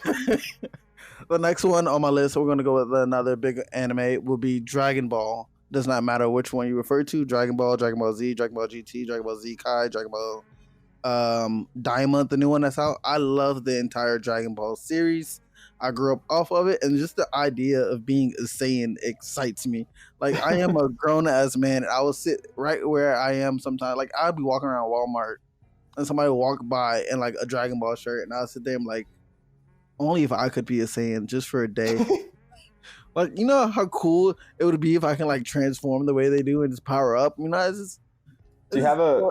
Are you just trying to power up and get the cool energy shield around you, or do you want to beat somebody up? No, I just want to transform. I want to have the ability for my hair to grow out all the way down to my ankles in gold, or to be able to like to have a tail is honestly, I don't know why. The idea of having a tail just sounds cool to me. It's either wings that and tail tail stuff was a nerf, man. I liked it and I didn't like it. I liked it because it was really cool that they had this thing that could transform them into these giant unstoppable monkeys. But it's also like an Achilles heel. If you grab onto it, you're super weak and like you risk being attacked. So that was really cool. But as soon as they introduced that amazing mechanic, they just kind of did away with it. Like everybody lost their tail, and then they don't grow back, so now you don't have to worry about the tail anymore. So it's not like they introduced it. How to describe it to you? It was the way to show that the reason Goku transformed the way he did when he was little, because in the Dragon Ball series, he's the one who killed Grandpa Gohan. Right. He stepped on him in one of his rampages on accident. Yeah. Yep. And as you know, he has a tail and everything. Everybody's curious about the tail and why it's always there. And then at one point he loses it. And they just wanted to bring it back in the Dragon Ball series. Like, hey, Gohan. Gohan has a tail. So we couldn't just like let that go for like the new people. Like, why does Gohan have a tail, but Goku don't? Right. Okay. Chi-Chi don't. So it was like, all right, let's give an explanation. Let's throw in the whole Saiyan saga. Explain why they have tails. Explain why Goku doesn't have his anymore. And what is the weakness and the strengths of having a tail. So I like the way that they explained that. Was it a bad justification? It was, but you live and you learn. No, of course. I think the transformations are super cool, all of the hair ones and stuff. But after I think I started getting like being mentally checked out around Super Saiyan Blue, and then there's still a couple more hair transformations since, but Super Saiyan was super cool. Super Saiyan 2 was amazing. Super Saiyan 3 was like, oh my lord. But by the time it got to like, okay, Super Saiyan God and then Super Saiyan God, Super Saiyan, it just kind of felt like you were stacking things, you know? Yes. What hair color haven't we done yet? Oh, they were absolutely stacking. There was a point when Goku was like, "Oh, I'm gonna go Super Saiyan Blue Kaioken," and this is like, that's 3 forms in one, my guy. Is there not a limit to you? What was another thing with the show? Oh, Super Saiyan 4 will probably be my favorite form. I don't know if you've seen that one before, and it just became officially canon. I have seen it. Yes, I think it's probably the coolest part of GT. I'm not a huge fan of GT, but I do like the transformations there. Baby Vegeta, Super Saiyan 4, all of that is pretty cool. That's also another one I can talk about hours with. I'm going to hope you guys seen this one called Soul Eater. Yes, I have watched Jared, what about you? a good chunk or a good majority of Soul Eater. I've gotten up to the point where they're fighting the big the big quiche or whatever the hell it's called, and yeah. But that was taking like a lot of episodes to even like fight, so I never saw the end of that. And I think that was towards the end of the show. I don't remember, but Yes, it was okay. Yeah, so I got up until like halfway through that fight. I just never finished it, but I liked it. I liked it a lot. I think it's cool that it's very. I never made this connection because the game was out. I think around this time. This was like high school time for me when I was watching it, and Xenoblade Chronicles 2 came out, and this is a weird side tangent or weird connection to make, but like in Xenoblade 2, you have these weapons called blades, and they're like, they're people. They're like an android thing, kind of. It's a personification of the weapon, and you use like they don't necessarily transform into like a blade or a hammer or whatever. But like you use their weapon to fight, and then they like power you up or whatever. So for Soul Eater, it's kind of the same thing. Where like you have these friends or these partners that turn into like the actual weapon that you use, and you fight. So I think that's pretty cool. I like the concept. The art style is like very unique. It is very different from like a lot of animes that I've seen. The moon always like gives me the heebie-jeebies, but like it's cool though. Especially when the blood is like coming out of the mouth. It's funny, death. It's like very like this is not what you think death would act like, but it is, and it's cute. Yeah. It's cool. I like it. It was very cute. It is a cute anime. Mauro, what did you think about the anime? You seen it? You said, right? Yeah. I watched it in middle school. I never finished it, but I thought it was definitely different than all the other animes that I was watching. The art style was more cartoony. I thought Soul was like super cool. I always thought it was weird that his name was Soul Eater. Like they all do that, but whatever. That's like if your like legal name, Chaz, was It's Military Soul. Man. Oh, military. The Yeah, like last just name was Man. Yeah. Like okay, like that's your I suppose. But other than that, I thought it was all the characters had really cool designs or really cool quirks. There was the Death the Kid, Death's child who shot his weapons upside down. That was a cool little quirk. There was that doctor that had like the Dr. Stein. The Frankenstein. Dr. Stein, yeah, stuff. he had this weird crank thing in the back of his or in the side of his head that he would always like move and crank and stuff.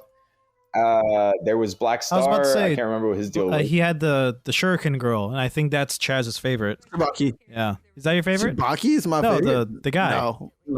Star. Oh, Black Star? No, Black Star's not my Thought it favorite. would be. Soul would be my favorite out of all of them. All right. Hmm. Well, yeah. Black Star just reminds me of little Naruto, Yeah, he's the kid ninja. Naruto. He's the ninja of the group. Annoying. Yeah. Yeah. He's a bad one.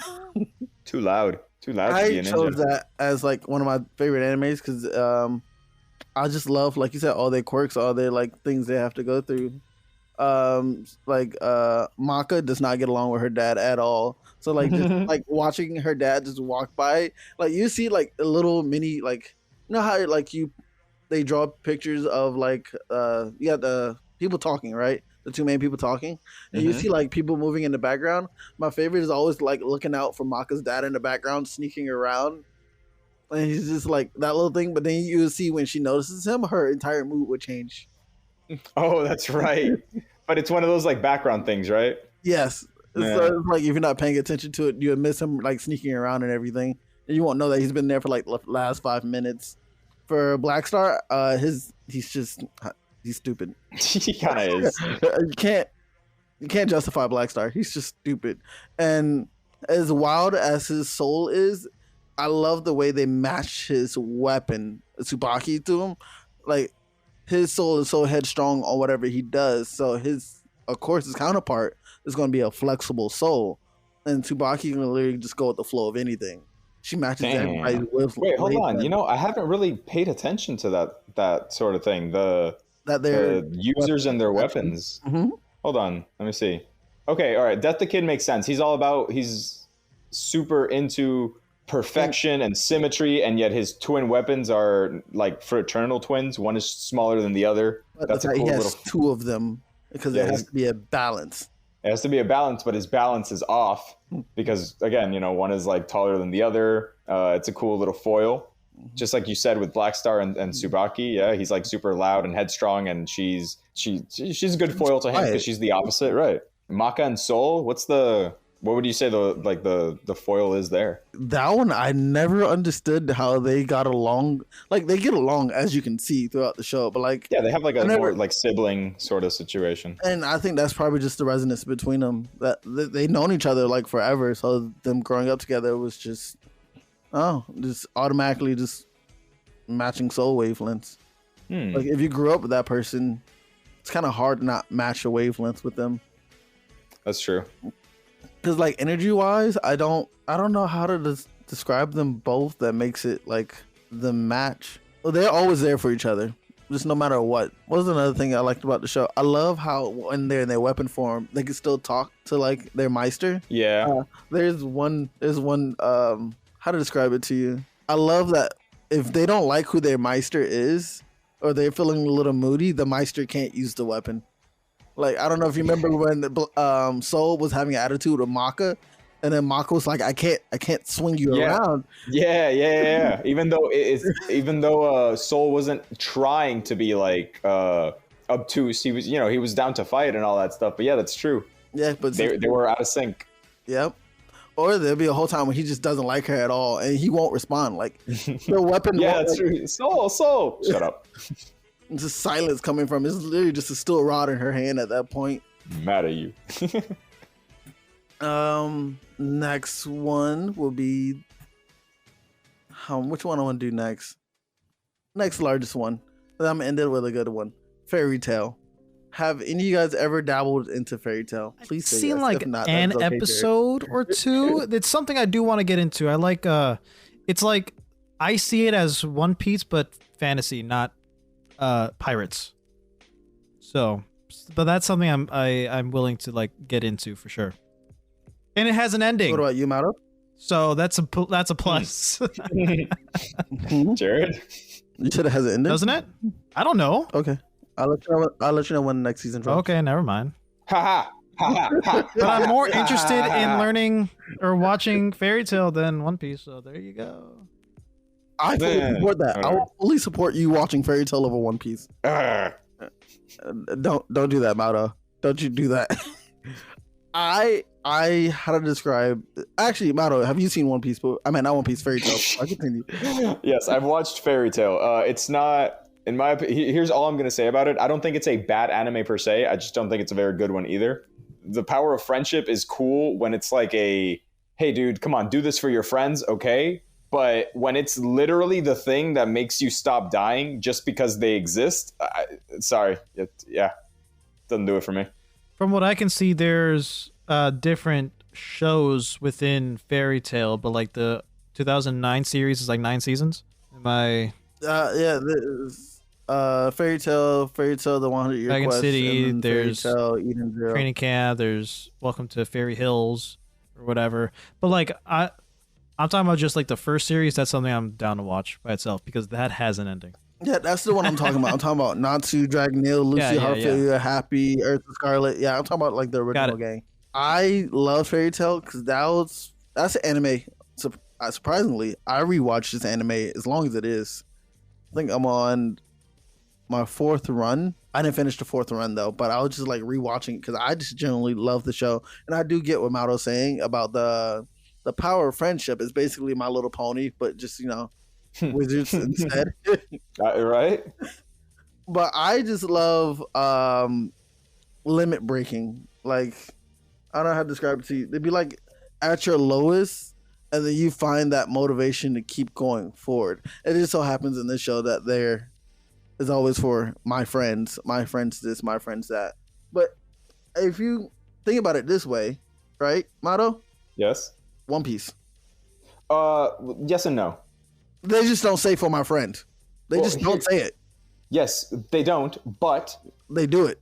They do it, but there's a difference because that doesn't make them break their limit. And okay, here's the thing. Limit breaking has a consequence. When it happens in Dragon Ball and when it happens in One Piece, you see the consequence, right? Luffy, for example, is going to die by the time he's 23. Are you familiar with this piece of fact, Chaz? No, it's not, but thank you for that. Luffy, no. Okay, it's not a confirmed fact, but there have been a lot of attention from way back in the Enies Lobby arc into Luffy's heart because he keeps doing things like Gear 2, which makes him faster because it's forcing his heart to pump more blood through his stream, right? Gear 3, also not great for him to use. Every single time that he pushes himself past his limit, he actually ends up worse and worse and worse. It's just that he can bounce back because he's Luffy and the Devil Fruit and all that, but when he was poisoned, that took some years off his life. The cure, that Ivankov gave him, that took a couple of years off of his life, and they stated that. He kept using Gear 2, he kept pumping his heart. It's like taking double shots of espresso every 5 minutes. And then, fast forward to Wano, he literally died. He literally died because his heart stopped, but he reached that awakening in his Devil Fruit, so his heart started bumping up again because of the drums of liberation and all that, right? Yep. Huh? Because he came back to life, it's now reset. I don't know what the hell I'm talking about. No, it's not reset. The only thing that was reset was his heart in the most terrible way possible. Luffy has lost years upon years upon years of his lifespan, and it is because he keeps pushing himself past the limit. He's only 19 years old, and he's like when Gear 5 ran out for that first time, he looked haggard. I don't see that in Fairy Tail. I don't see the consequence, because limit breaking for your friends is amazing. You're at the bottom, you're done, you're broken, you cannot move, but you have to, because otherwise your friends will die. You do it, but there's a consequence to that. You lose. Look at Might Guy, dude, in Naruto. He can't walk. He cannot walk after doing what he did, to the point where a literal reincarnated god told him, "Hey, dude, I respect you." What was the takeaway? He can't walk. He never uses legs again. He pushed himself way past his limit, and now he's a cripple. That type of consequence, I'm missing that in Fairy Tail. Maybe it does show up later on, and I just didn't watch long enough. No, it doesn't show up later on. All right. You just have scars. That's pretty much it. All you have from that. Scars are cool visually. But no, I will give you that. There is no true consequence. Like, the most consequence that'll be happening is they're hospitalized for the next couple days. Okay. And then which again, nothing wrong, nothing inherently wrong with that type of with that type of show. I think it's cool. It's just not for me. Understandable. I just I love the show. I grew up. I don't want to say I can basically say I grew up off of it. It was one of the first animes I started, and I just been rewatching it as I watch more animes. Okay. And my favorite mythical creature is dragon. So the fact that the secondary main character is based off slaying dragons because he was raised by a dragon, and then he can also now relatively transform into one. Wait a minute. I was all in for it. Okay, yeah, fairy tale. Sorry, I thought, I was trying to think, wait, what secondary character in One Piece was raised by a dragon? Oh, no, fairy tale. Fairy tale. Yeah, because the main protagonist is not who we all thought the main protagonist was. It's because we weren't deceived. When I rewatched it, it all made sense. We all thought that Natsu was the main character of the show. He is not the main character of the show at all. Oh, and who is? It's Lucy Harfilia. It's the voice you keep hearing in the background. Wait, the blonde girl? Yep, she narrates half of the show, Oh, and you just that's never interesting. realize that. And you remember, you're always at her point of view. You're always at her house. She's always on the screen, but she's always with Natsu as well. So you assume it's Natsu because he's always there. He's always a presence. That's interesting. but rarely would you ever experience the screen with just Natsu on there without. That's very interesting, huh? See, that's funny because I've only watched a bit of it, but yeah, like from my point of view, yeah, it was Natsu and Friends. Nope. It is Lucy and Friends. Wow. She opens up the anime explaining like her whole wanting to join the Fairy Tale Guild and everything. Okay. And it's like every episode, not every episode, most episodes end with her writing in her diary explaining what happened in the show. It's Yeah, you know never- what? And hindsight is 2020, but I mean that's pretty obvious. Daniel-san is not the main character of the Karate Kid. Huh? Continue.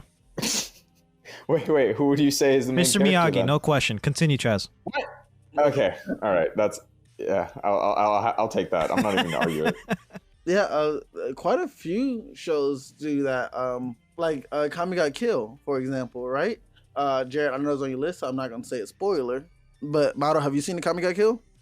I have, yes, actually. I finished it. Okay, so I think Tatsume, right? Mm. He is not the main. He is not the main protagonist of the show. Okay, yeah, that one was sort of obvious. I mean, that was a weird one. It's weird 'cause you look at the name of the show and you're like, oh, cool, and then the person you look at all day is like, oh, Yeah. I guess. But I mean, the one who survives at the end was Akami, so it's like, okay, well, wow. what? Last one on the list is going to be Silent Voice. Spoiler, sir. Listen, okay. First of all, Akami Got Kill has been out for like a million years, all right? Yeah, but just in case he didn't know, you probably just spoiled it now. I'm What not was, gonna remember was that Jared- were you name. gonna I'm watch gonna it? watch it, but like I'm not gonna remember that. Like Oh, you're yeah, saying I forgot. names My and bad. like that doesn't mean anything to me. No, it's not the. I don't care. I don't If care. you missed it, Jared, then it's fine. You missed it. No, I okay, heard forget. you. I Yeah, just don't listen. care because it Okay. doesn't mean anything to me. You're just saying nouns. That's it.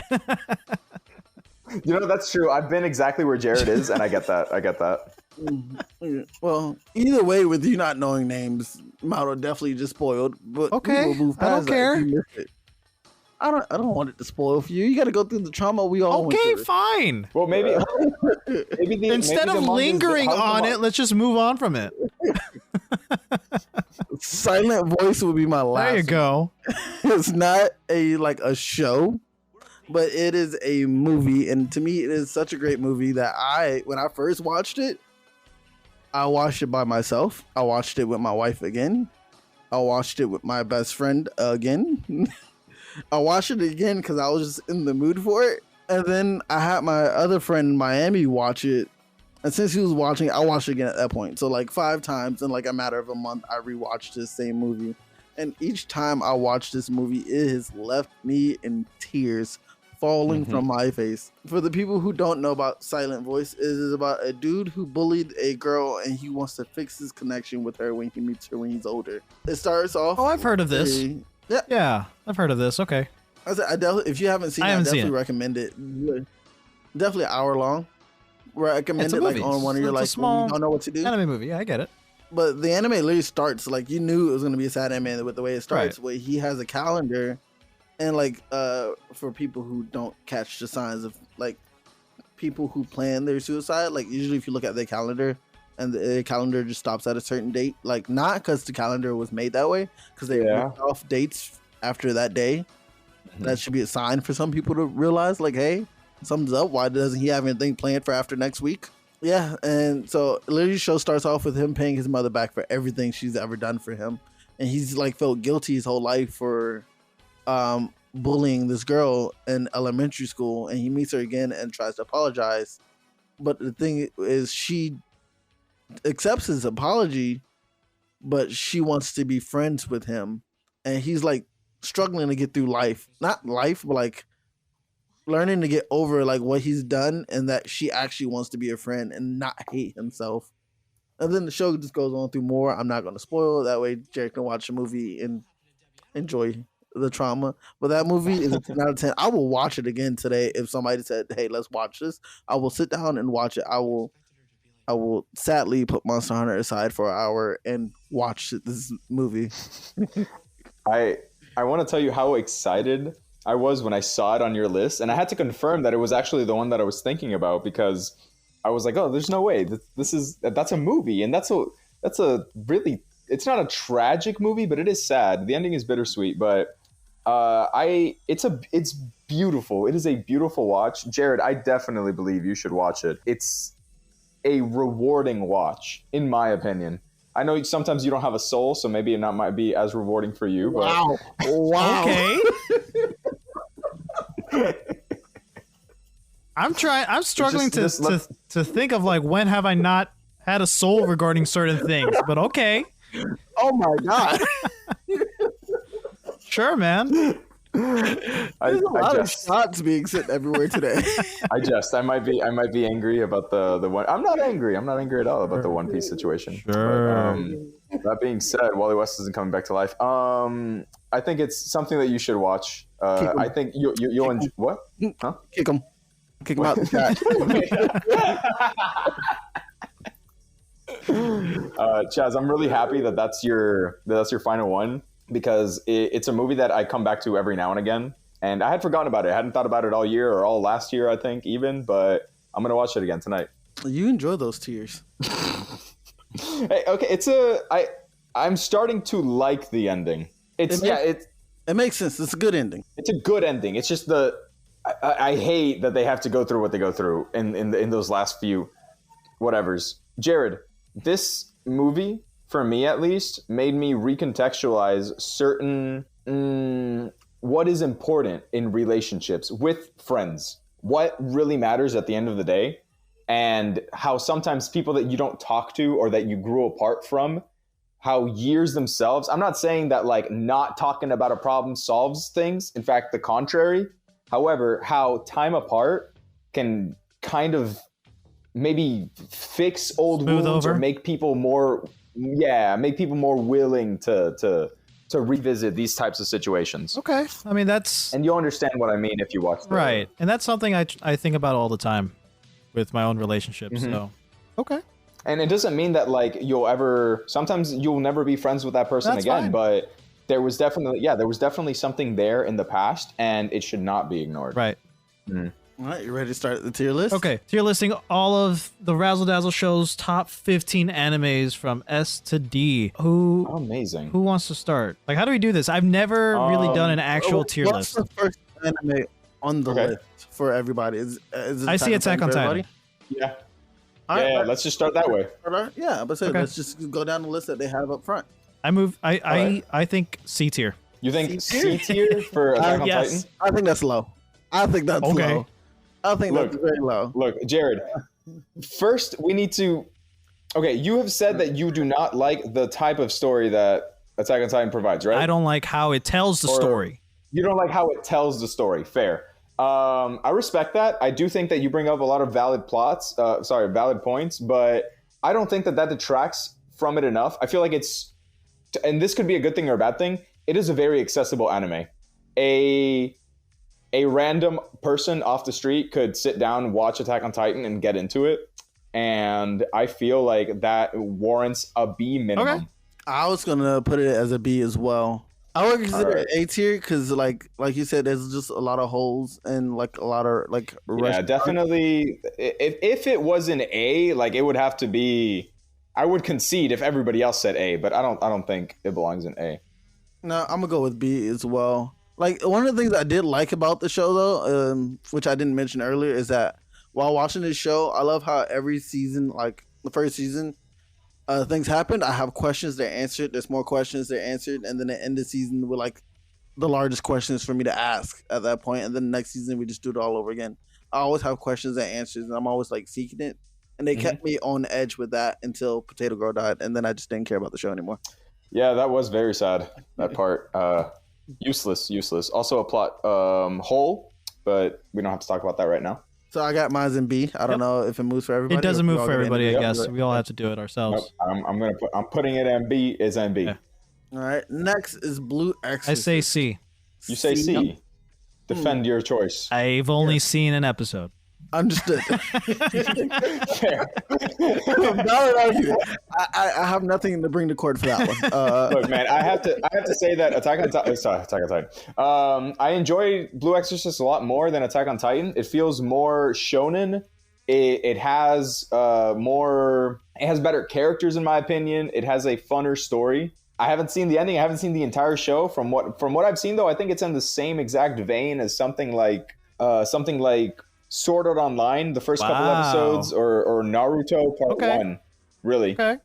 So I would say, because I enjoy this one more than Attack on Titan, I would put it in B as well. I think it's also very accessible. I was gonna say put it as B. I wouldn't put it as A because I didn't quite enjoy it that much either. It is not like an A tier anime would have to do things so different. The reason Blue Exorcist works is because it kind of sticks to a formula. So if it's sticking to a formula, I'm thinking B. You're not really taking risks, but it works out for you. Okay.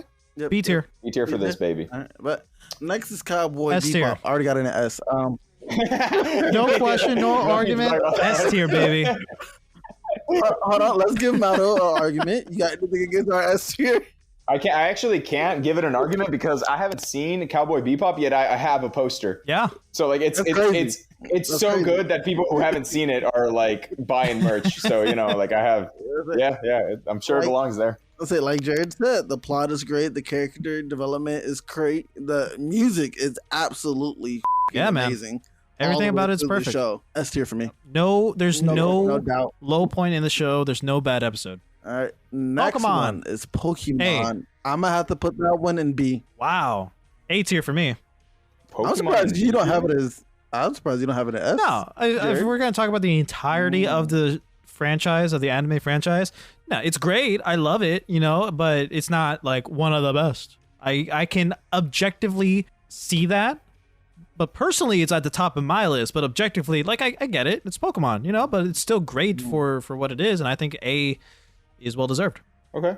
I think Pokemon is another very formulaic anime. Okay. It has like from the ones that I've seen, especially back then, Indigo League, Diamond and Pearl, up to whatever came before Sun and Moon. I think it was Black and White or something, right? It was X, Y, and Z. Something like that. X, Y, and Z. I don't think I watched X, Y. No, I did. Yeah, it was very formulaic, very like, here's the situation of the week. It didn't have, from what I remember, it didn't go crazy with like arcs or anything like that. It had some really good movies, but in my opinion, it's just it's a very nostalgic anime. But that's the thing, that it's not the biggest thing it has going for it, but that's where the majority of my drive for Pokemon comes from. As it stands, I think it's a B tier anime just because of how formulaic it is and how it doesn't really take a ton. I mean, it's just Digimon, it's Bakugan, it's You're saying Yu-Gi-Oh! all these other franchises that came after Pokemon are all B tier, yes. Oh, okay. High B tier then. How about that? High B, definitely high B. I'd say I'd put it above The other. I think I'd rather watch Pokemon from the beginning than Attack on Titan, yeah. Just because I've already seen Attack on Titan and I've seen Pokemon, I wouldn't put it above Blue Exorcist because I don't know where Blue Exorcist is at right now, actually. I think if I had to order mine, it would be Attack on Titan, Pokemon, then Blue Exorcist, yeah. That's fair. It doesn't matter. It's individual tiers. It's in B. It just, we all agree that it goes in B. It's in B, yes. Next is Soul Eater. I think is also B tier. I think it's A tier. Soul Eater, A tier. Damn, am I the one that breaks it? Oh, God. No. Okay, I want to hear arguments from both of you, and then I'll make a decision. Okay, so I will go first. The character development and also their growth throughout the show is absolutely amazing to me. The art style, like Jared said, the moon and the sun, you cannot let things like that go. That is a unique art style that they put into that show. Where like if you took the picture of the moon and you placed it anywhere else, everybody who's seen the show would know what it is. It's not going to be just some random. That's true. That's true. Also, the ideal behind their fighting style, a weapon and a Meister, is unique. You don't see that often. You see friends fight together hand in hand, but like you don't see them use each other in that manner. You get me? And you don't see it often or ever again. I have not seen that type of style of combat in any other show I've ever watched. has only ever been Soul Eater. Okay. I think the world. I think the world Jared? is cool. The characters are cool. The concept of how they fight is cool, but I don't know. The story itself, I don't think is great. It's not like amazing. It's not unique. You know, it's still another monster of the week. You know, we have our heroes. They want to like be the very best, like no one ever was, and like get to the top and like become the best next hunters or whatever the hell they are. Okay, and then there's like some high school. There's some conspiracy within the high school. I mean, we've seen this so many times in anime. It's not the most original thing, but what makes it unique is the setting, and that's it. Jared really appealed to my sense of argument, the way my logic by bringing up how formulaic it is. I do think that it has a lot more charm than a lot of the other more monster of the week situation of the hey, let's figure out what's going on in the school type of animes. But yeah, it is very like it's another one of those like okay anime like this does not blow me out of the water sort of thing. So yeah, I would also put it in B. Well, damn. I'd rather watch Soul Eater than Pokemon. I love Pokemon, but I'd rather watch it, from the beginning. That was gonna be my next argument. Out of Soul Eater, Pokemon, Blue Exorcist, and Attack on Titan, would you put Soul Eater above all three of those? Okay, so this is a personal thing. I enjoy, since they're both, I would put it above Pokemon and maybe Attack on Titan. Yeah, no, definitely Attack on Titan. When it comes to Soul Eater and Blue Exorcist, it's personal bias because they're both very similar in the fact that they both deal with like hunting demons, killing them, cleansing something. They're going to a school, but they're also providing a service to society. And when it goes to that, I just prefer the story and the characters in Blue Exorcist more. But that's again, it's just up to me, personal bias. Next is K. Right, so it's in B. I don't know where to put this. Yeah, I'm gonna because it's. I mean, like I don't know. This one's literally. I'm deciding this because neither of you really have any too like strong arguments with it, right? I'm gonna go with C by the simple fact that I've seen it and just didn't care to remember it. How much of it did you watch? I watched the whole thing. I remember the whole thing about the kings and everybody being captured. How old were you?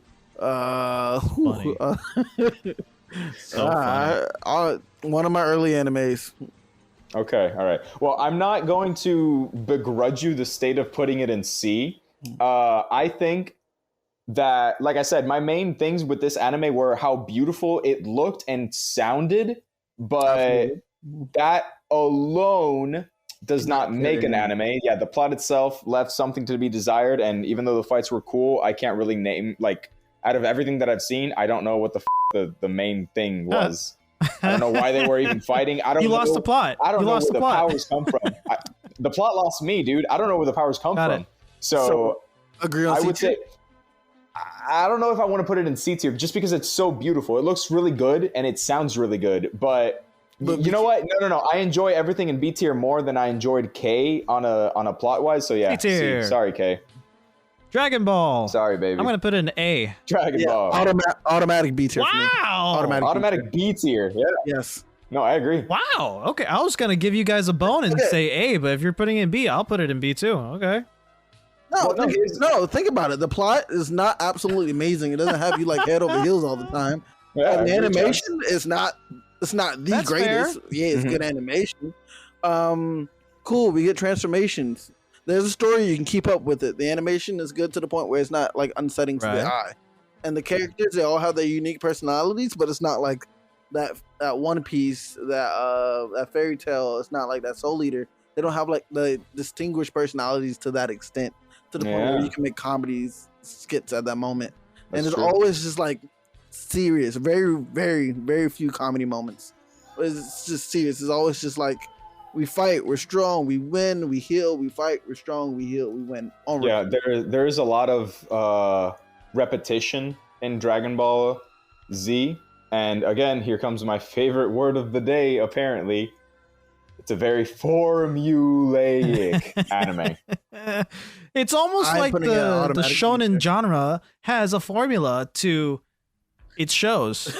Yes, but no, because I know Naruto isn't on this list. That it's also formulaic. And it is the shonen formula, but it never feels stale because it changes things up enough to where I always feel like, okay, so well, yeah, this could have coincidentally been happening at the same time. We just didn't get to that yet. With Dragon Ball Z, it's like, okay, I just fought somebody who was like citywide level of strength, and I beat him. I rested a bit. Now I'm fighting somebody that's like planetary. I beat him, and now I'm fighting somebody that's like galaxy. Scaling just keeps going up and up. I beat him. Yeah, the scaling keeps going up. It's like, what had happened if the dude woke up like a year earlier and showed up to Earth when you were still like city level? Yeah. You know what I mean? Like, it feels like, okay, like, and then what? Okay, bigger. It Naruto never felt that way, at least to me, until the very end when the war happened, and then gods were just raining from the sky. Yeah, I'd say I agree with that on Naruto. Naruto is like, you dealt with your problems, but your problems were like same scaled, but just different problem. So you can solve it the way you did the last one. You can't just overpower this one. I love Dragon Ball Z, but I'm gonna leave it in B, and it goes below quite a few of those that are already in B, in my opinion. To me. Right. To me, it goes below Soul Eater, Blue Exorcist, and Attack on Titan.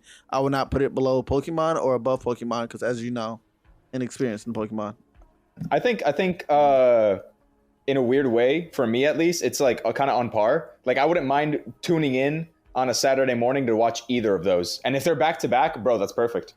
Next is Fairy Tail. I have A. I'll put that in A. I wouldn't put it in S, but I wouldn't put it in B either. Okay. I'll defer to you because I have no, like, my main thing with Fairy Tail is just that one gripe that I have with it, but I'm not too familiar, so go ahead. Oh, A tier, nice and easy. Like, I want to watch it. It looks cool. Like, I am excited to dive into it whenever I can. Next is Fate. This is another one I think is really cool. I'm interested. I will put that in S. I'm sorry. Yes. No. I was about to say the same thing. This is the one argument that I'll make for S. Fate belongs there, not just because of how beautiful it looks. It has such a deep lore, and the story itself is intriguing. Like, you get into it. You get into it hard, and it has a lot of moving pieces, and it's very smart with its time. I never felt like I was wasting my time watching Fate. Sometimes I felt a little lost, but it wasn't like, oh, dude, this thing sucks at explaining. It's more like, well, there's some of these characters don't even know what's going on right now either. And the fighting feels natural, feels raw. It feels like almost scary. Because they're truly fighting for their lives. They are truly fighting for their lives. And a lot of these people are regular people, like students. Like in Fate Zero, one of the two of the, was it two? I think, two of them were, two of the casters were like who summoned the heroes were literal students, like high school students who had to like go home afterwards and played with their heroes, like play video games with their heroes and stuff. And the next day they're getting shot at and their hero dies in front of them. And it's this weird, like, oh, and once your hero dies, you're out of the game. That's it. So it's like, go back to you. You just built a bond with this person, and it was very strong. And now they died in front of you. Luckily, you didn't die. So go back to school. You just gotta be normal. Go back to work tomorrow like nothing happened. But you see the Fate series, your hero dying is best case scenario. Yeah, that is the best case scenario. Usually, most of the casters are coming for you personally, not your hero. Your hero is there to protect you. Yeah. Or you just got right next to your hero because you thought he was big and bad. I think Fate sits comfortably on S. That's my opinion. My opinion as well. All right. Next is Silent Voice. Silent Voice. See, this was hard to rank against the other ones because, as you can tell, this is like far off from all of the other. It is. I will give it, me personally, I've seen it. I don't want to compare it to these animes. This anime is alone. The story I loved in general. I guess you don't really care for art in this one, but the art is beautiful. It's very detailed. It is. Like, even when you see them like on the bridge, like talking everything, and they pin in on the water and everything, it's like that's detailed as shit, and it looks nice.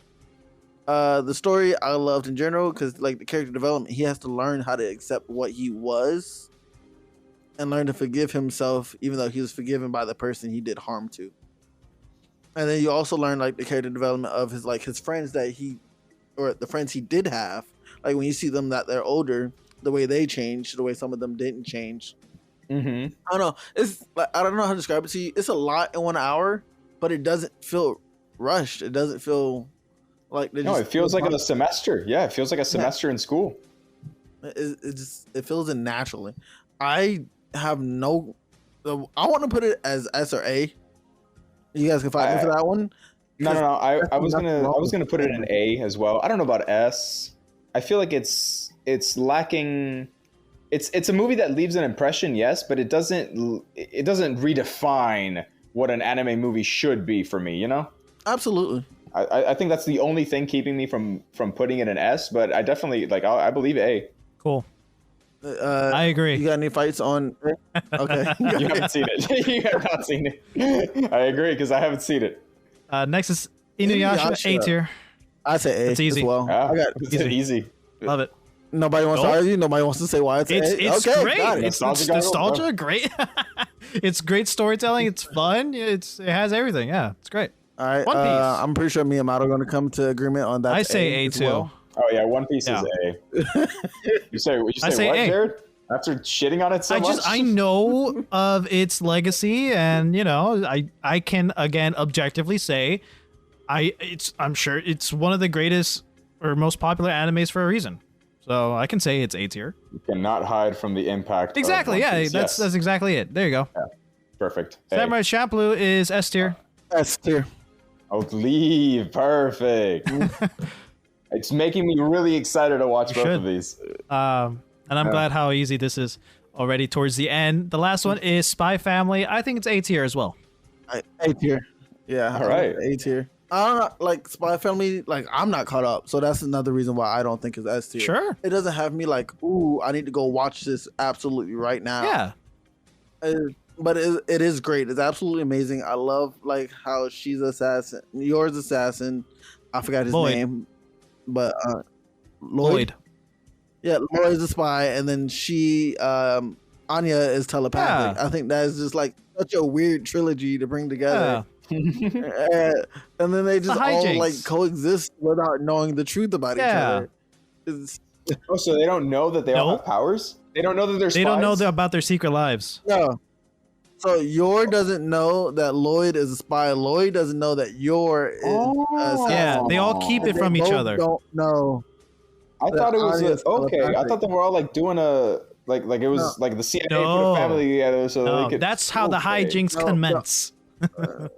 Yeah, the only one who knows the truth about everybody is because she can read their minds. The child. It's so funny. That's funny, and she doesn't tell anybody anything. No.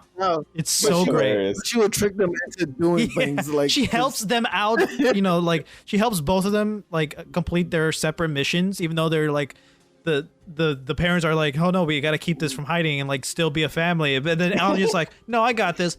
Hey, mama, you go do this. While Dada and I go do that, and then they do their thing.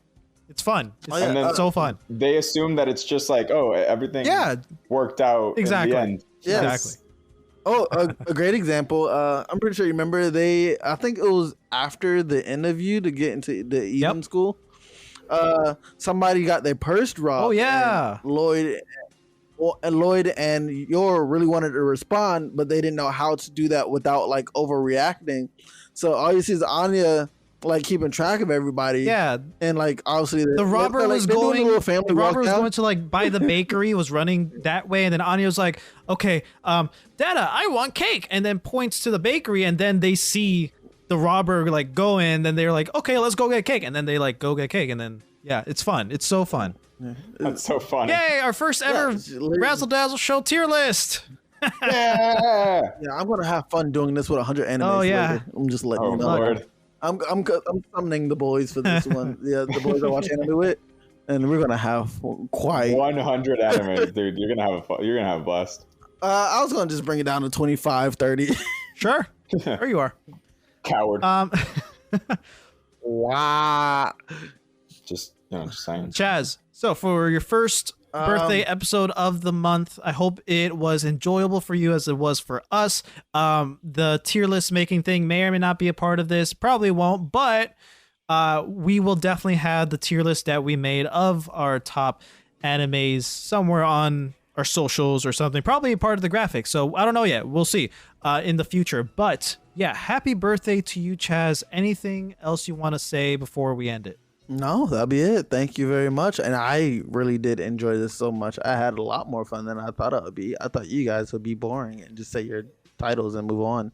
Come But you on. guys actually explained it, so thank you. Yeah, Come man. on, we have to talk about it. It's a conversation. Oh well, Mauro, you kind of just poop on everything that comes across your way, so I knew you was gonna have a response for everything.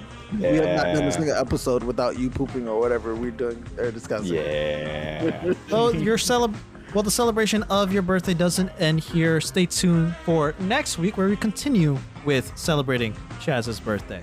Oh boy. See you guys later.